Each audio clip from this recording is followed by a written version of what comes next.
ప్రతిరోజు కూడా పోలవరం ఒక బ్యారేజీ, పోలవరానికి మరొక ద్రోహం, పోలవరానికి ఊరి అని ఇట్లా ఏదైతే ఈ యొక్క అవినీతి పత్రిక, అసత్యాల పత్రిక ఏదైతే ప్రచురిస్తూ ఉందో, నేను ఏదైతే మొన్న జరిగినటువంటి శాసన మండలి ఎన్నికల్లో కూడా చాలా క్లియర్ గా నేను మెన్షన్ చేశా. ఏదైతే తెలుగుదేశం ప్రభుత్వం ఆ రోజు 2014, 2019 5 సంవత్సరాల పాలనా కాలంలో ఎక్కడైనా పోలవరానికి సంబంధించి ఫేజ్ 1 అని కానీ ఫేజ్ 2 అని కానీ, పోలవరానికి సంబంధించి 41.15 మీటర్స్, పోలవరానికి సంబంధించి 45.72 మీటర్స్ అని ఎక్కడైనా డిజైన్స్ లో గాని, లేఖల్లో గాని, ఎస్టిమేట్స్ గాని, రికార్డ్స్ లో గాని, మినిట్స్ లో గాని ఎక్కడైనా 5 సంవత్సరాల తెలుగుదేశం పాలనలో ఎక్కడైనా ఒక్కసారి ఎక్కడైనా మెన్షన్ చేసినట్లే గాని ఎక్కడైనా ఒక్క సాక్ష్యం మీరు చూపించండి అని చెప్పి ఆ రోజు శాసన మండలిలో వైఎస్ఆర్సీపీ సభ్యులకు సవాలు విసిరితే వాళ్ళ నుంచి స్పందన లేదు. తోక ముడిచినటువంటి పరిస్థితి మొన్న శాసన మండలిలో మనందరం కూడా చూసినటువంటి పరిస్థితి. ఎందుకంటే చాలా క్లియర్ గా ఈవేళ నేను చెప్పడం కాదు, ఈవేళ రికార్డ్స్ ఉన్నాయి. పోలవరం ప్రాజెక్టుకి సంబంధించి PPA, CWC రికార్డ్స్ ఉన్నాయి. చాలా క్లియర్ గా రికార్డ్స్ ఏదైతే 2019 ఫిబ్రవరి 18 అంటే ఆ రోజు తెలుగుదేశం ప్రభుత్వ హయాంలో చాలా క్లియర్ గా ఏదైతే 55,548 కోట్లు అంటే ఏదైతే టెక్నికల్ అడ్వైజరీ కమిటీ TAC ఆ రోజు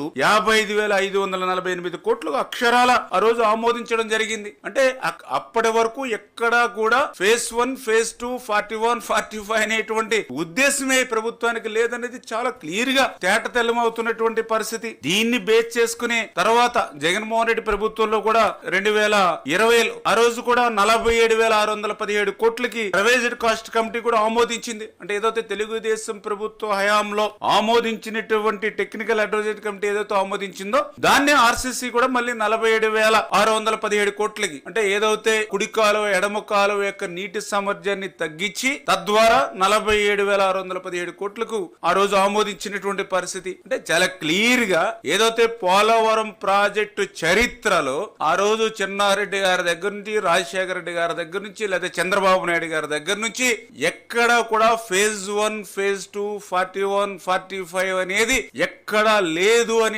విషయం చాలా క్లియర్ గా తేటతెల్లమవుతున్నటువంటి పరిస్థితి. ఇది నేను చెప్పడం కాదు, చాలా క్లియర్ గా ఏదైతే సమాచార హక్కు చట్టం, రైట్ ఇన్ఫర్మేషన్ యాక్ట్ కింద మరి ఎవరైతే కొంతమంది అడిగినటువంటి ప్రశ్నలకు సమాధానంగా PPA పోలవరం ప్రాజెక్ట్ అథారిటీ చాలా క్లియర్ గా స్పష్టమైనటువంటి సమాధానం లిఖిత పూర్వకంగా ఇచ్చినటువంటి పరిస్థితి కూడా మొన్న మనం చూసాం. చాలా క్లియర్ గా నిజంగా ఆయన 1924లో సంపద సృష్టించి ఉంటే ఎందుకు 2019-24లో 9 సార్లు కరెంటు ఛార్జీలు పెంచవలసినటువంటి పరిస్థితి వచ్చింది?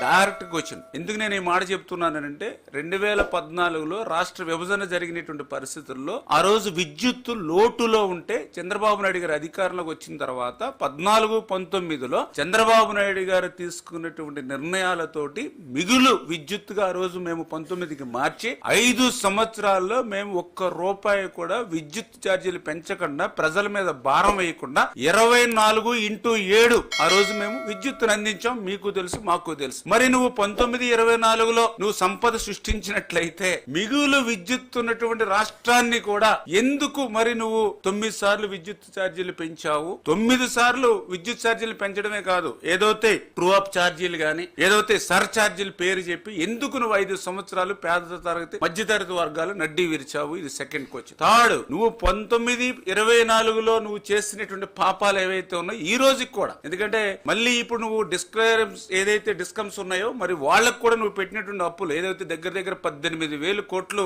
నీ అప్పులు కూడా ఈ రోజు ఇంకా మమ్మల్ని వెంటాడుతూ ఉన్నాయి. అంటే నీ వారసత్వంగా నువ్వు నిజంగా సంపద సృష్టించుంటే ఆ సంపదని వేళ ప్రజలకు మేము డిస్ట్రిబ్యూట్ చేసి ఉండేవాళ్ళం. కానీ నువ్వు సృష్టించింది అప్పులు సృష్టించావు. 18,000 కోట్లు ఈ రోజు డిస్కమ్లకు అప్పులు పెట్టావు. అందుకే మొన్న మొదటి విడతగా 5,000 కోట్ల రూపాయలు, మళ్ళీ రెండో విడత, మూడో విడత కూడా ఇంకా వేచి చూస్తున్నటువంటి పరిస్థితి నీ అప్పులు. అంటే నీ వారసత్వంగా ఈవేళ ఆంధ్రప్రదేశ్ రాష్ట్ర ప్రజలకు ఇచ్చింది అప్పులు. ఇంత క్లియర్ గా మరి అందుకనే నేను చెప్పాను, అబద్ధాల బ్రతుకరి జగన్మోహన్ రెడ్డి అంటే అబద్ధాల బ్రతుకు. ఇటువంటి అబద్ధాలకి, అసత్యాలకి ఎక్కడైనా ప్రపంచంలో పేటెంట్ హక్కు, కేర్ ఆఫ్ ఏదైనా ఉందంటే అది జగన్మోహన్ రెడ్డి. అబద్ధాలను, అసత్యాలను కూడా అలవోకగా మాట్లాడేటువంటి శక్తి ఆయనకి మాత్రం ఉంది, ఈ ప్రపంచంలో ఇంకెవరికి లేదు. ప్రతి నిత్యం ఆ వైఎస్ఆర్సీపీ ఆయన జగన్మోహన్ రెడ్డి గారు గాని, అదేవిధంగా ఆయన పాత ఇరిగేషన్ శాఖ ఎక్స్ మాజీ మంత్రులు గాని ఏదైతే పోలవరం ఎత్తు తగ్గించేస్తున్నారు అని అంటూ ఏదైతే విష ప్రచారం ఏదైతే చేస్తూ ఉన్నారో, ఏదైతే మొసలి కన్నీరు ఏదైతే కారుస్తూ ఉన్నారో, మరి వారికి పీపీఏ ఇచ్చినటువంటి వివరణ,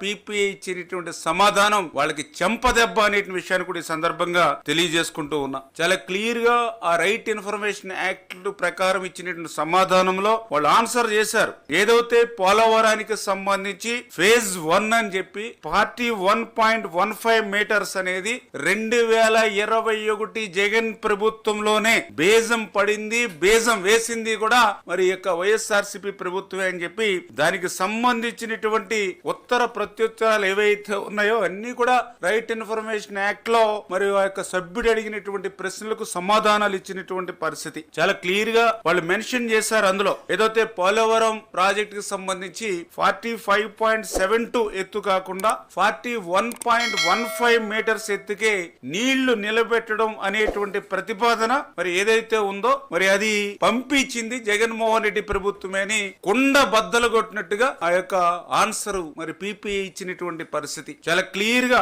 ఆ రోజు జగన్ ప్రభుత్వమే 41.15 మీటర్లకి ప్రధాన డ్యామ్ లో మరి ఎత్తుకు నీటి నిల్వ పరిమితం చేయడం అనేది నిర్ణయం, ప్రతిపాదన కూడా తీసుకున్నది కూడా జగన్ ప్రభుత్వమే అని చాలా క్లియర్ గా పీపీఏ ఆ యొక్క రైట్ ఇన్ఫర్మేషన్ యాక్ట్ లో సమాధానం చాలా క్లియర్ గా ఇవ్వడమే కాదు, దానికి సంబంధించినటువంటి ఏవైతే పేపర్ డాక్యుమెంట్స్ అంటే డిసెంబర్ 21, జనవరి 22, మే 23, జూన్ 23, జూలై 23, ఆగస్ట్ 23 నందు జరిగినటువంటి ఉత్తర ప్రత్యులు అంటే ఏదైతే గవర్నమెంట్ ఆఫ్ ఆంధ్రప్రదేశ్ ఆ రోజు జగన్మోహన్ రెడ్డి గారి ప్రభుత్వం నుండి ఆ రోజు పీపీఏ గాని సిడబ్ల్యూసీ గాని ఏదైతే ఫస్ట్ ఫేజ్ కింద 41.15 మీటర్లకు మాకు నిధులిస్తే మాకు ఈ ప్రయోజనాలు కలుగుతాయని ఆ రోజు మరి జగన్ ప్రభుత్వమే మరి ప్రతిపాదన చేసింది అనేటువంటి విషయాన్ని, ఈ నిర్ణయం తీసుకుంది అనేటువంటి విషయాన్ని చాలా క్లియర్ గా రైట్ ఇన్ఫర్మేషన్ యాక్ట్ లో మరి మనకు సమాధానం ఇచ్చారని అంటే చాలా క్లియర్ గా అబద్ధాల బ్రతుకుకి మరి ఒక అక్షర రూపం వాళ్ళ అవినీతి పత్రిక అనేటువంటి విషయం